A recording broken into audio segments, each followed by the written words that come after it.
Secretary, let me start with my questions about, in this case, higher education. And the President's directed that the Department develop a new college rating system for the 15-16 school year. And in this budget request, the request is made for $10 million to further develop that program. Let me raise a couple of questions and thoughts about this, this topic. First of all, I'd like to know to date what's transpired. And if we don't specifically include the $10 million in this appropriation bill, does the department intend to continue to develop this college rating system? Secondly, let me raise the topic of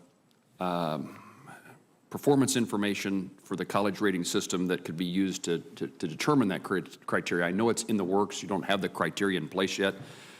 But I'm concerned that depending upon that criteria or the incentive that is created by this rating program, will it discourage universities from encouraging students from difficult backgrounds to pursue a college education? Well, I guess they don't discourage the student, they just discourage them from coming to their university.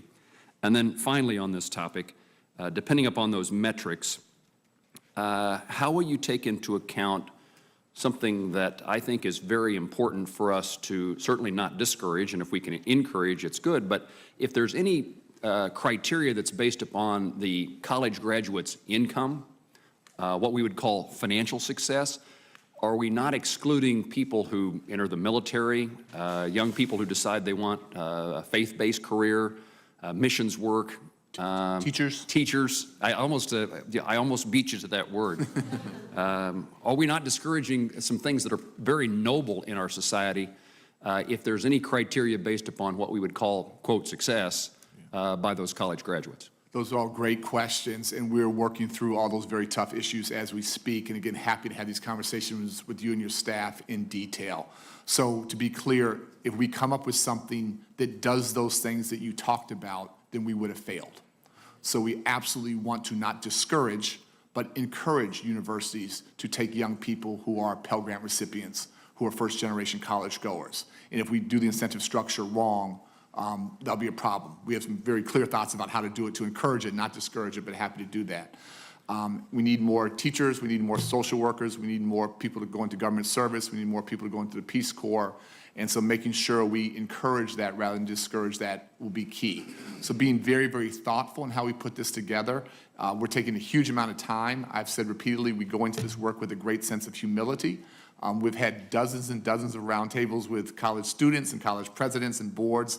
Happy to sit down with you and your staff and work it through. And our only interest is getting this right. Let me talk to you about, as difficult and as intellectually challenging as this is, why it's so important. Together, you and me, all of us, we put out about $150 billion in grants and loans to support higher ed each year, $150 billion. Similar to the IDA conversation, virtually all of that is based upon inputs. Virtually none of that is based upon outcomes. So taxpayers are supporting a massive investment each year and have very little sense of whether they're getting a good return on that or not. As you know, some universities do a great job of increasing access, others frankly don't. Some do a great job of encouraging first-generation college students to come, others don't. I'm very focused not just on access, but on completion, on attainment. Some universities do a great job of supporting students and mentoring programs and summer bridge programs. Others let them walk in the door and they sort of sink or swim on their own. And so we think we have to do something better. We have to do it together. We have to do it very thoughtfully. But having none of our money moving towards universities that are taking these responsibilities that you and I think are so significant, so profound, the status quo doesn't make sense to me. In the absence of that $10 million being included in our appropriation bill, do you have the money and the authority to pursue this program? We absolutely need to pursue this. We will pursue it. The money would be very, very beneficial, would be very helpful. But we are moving forward on this, yes. Thank you very much, Mr.